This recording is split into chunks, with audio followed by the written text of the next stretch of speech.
मिन मस्त milling drama serial के अगली आने वाली किस्तें बहुत ही इंटरेस्टिंग होने वाली हैं, क्योंकि अगली आने वाली किस्तों में रिया और कबीर की औलाद हो जाती है। जब उनका बच्चा होता है तो रिया को लगता है कि कबीर बहुत अच्छा हो जाएगा और अपने बदले की आग बजा देगा, लेकिन उसको ये नहीं पता कि कबीर बिल्कुल भी अच्छा नहीं होगा, बल्कि वो तो इससे बदला लेना चाहता था। अब जब उनकी औलाद हो जाती है तो कबीर इससे बदला लेता है, उसके बच्चे को इससे दौर कर देता है। कबीर कहता है कि अब तुम्हारा बच्चा जब तुमसे दौर होता है रिया, तब तुम्हें एहसास हुआ होगा कि कितनी तकलीफ होती है जब आपकी मनपसंद चीज़ आपसे जदा हो जाए। रिया कहती है कि देखो कबीर, हमारी लड़ाई तो हमारे तक थी, लेकिन तुम मेरे बच्चे को मुझसे जदा नहीं कर सकते। कबीर कहता है कि ये बच्चा तुम्हारा नहीं बल्कि मेरा है। रिया तो पागल हो जाती है, अपने बच्चे को ढूंढते ढूंढते कबीर को फ़ोन करती है, कहती है कि तुम फिर मेरा बच्चा कहीं ले गए थे। एक तो तुम मेरे घर आ जाते हो, दूसरा मेरा बच्चा भी ले जाते हो। तुम्हें ज़रा शर्म नहीं आती। कबीर तो बेचारा बहुत ज़्यादा बड़े हादसे का शिकार हो जाता है। आगे जाके बताती हूँ कबीर के साथ क्या होता है। दोस्तों, जब कबीर उसका बच्चा ले जाता है तो रिया बेचारी उसको फ़ोन करती है, कहती है कि तुम जहाँ भी हो मुझे अपनी पता दो कि तुम किस जगह पे हो, मैं आ जाऊंगी। कबीर कहता है कि मैं उस शहर में नहीं हूं, तो वो पूछती है कि तुम किस शहर में हो। फिर कबीर उसको बता ही देता है, कहता है कि मैं उधर हूं। तो फिर रिया भागी भागी अकेली ही चली जाती है और अपने बच्चे से मिलने के लिए वहां जाती है।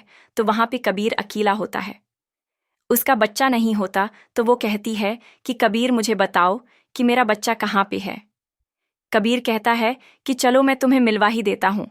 उसको पकड़ाता है तो रिया रोने लग जाती है, कहती है कि कबीर, मुझे माफ़ कर दो, लेकिन मेरी औलाद मुझसे दौर मत करो। तुम इतना बड़ा जुल्म मुझ पे कैसे कर सकते हो। जिसके जवाब में कबीर कहता है कि तुमने भी तो इतना बड़ा जुल्म किया था मुझ पे, खुद को मुझसे दौर रख के। मैं भी तुम्हारे लिए इतना ही तड़पता था। अगर तुम्हारा बस चले तो तुम अपने बच्चे को बांध के अपने पास रख लो ना। रिया कहती है कि हाँ बिल्कुल, मैं ऐसे ही करूं। मैं बच्चे को अपने साथ बांध के रख लो ताकि ये मुझे कहीं छोड़ के ना जाए। कबीर, प्लीज तुम ऐसा मत करो। तो कबीर कहता है कि मैंने भी तो तुम्हें बांध के रखा था ना, याद है तुम्हें, लेकिन तुम तो फिर भाग गई थी। एकदम रिया देखती है और कहती है कि मुझे एहसास हो गया है, मुझे माफ़ कर दो। खैर अपने घर आती है, कबीर उसको धक्के दे के निकाल देता है, बच्चा भी अपने पास रखता है। घर आके वो अपनी बहन से इतना लड़ती है, कहती है कि आसमान आपा, आपने आज तक मेरा अच्छा नहीं सोचा। अब मेरा बच्चा भी उनसे दौर है और आप दोनों बेबस हैं। आप दोनों तो कुछ कर ही नहीं रहे। आसमान कहती है कि रिया, हमारे ज़िंदगी में आगे बहुत मुश्किलात हैं। रिया कहती है कि आपको किसने कहा था मेरी शादी करवाएं कबीर से। मैं समझ गई थी कि कबीर बहुत घड़कतान है, लेकिन आपने मुझे कहा कि नहीं, उससे शादी करो। तो फिर आसमान कहती है, तो तुम कौन सी दूध की धूली थी। तुम भी तो उसकी खातिर हमें इतना बदनाम कर चुकी थी, और हमने अगर तुम्हारी शादी करवा दी तो कौन सा गुनाह कर दिया। इसी तरह उन बहन भाइयों में इतनी बड़ी लड़ाई हो जाती है कि रिया कहती है कि इस घर में एक मिनट भी नहीं रहूंगी।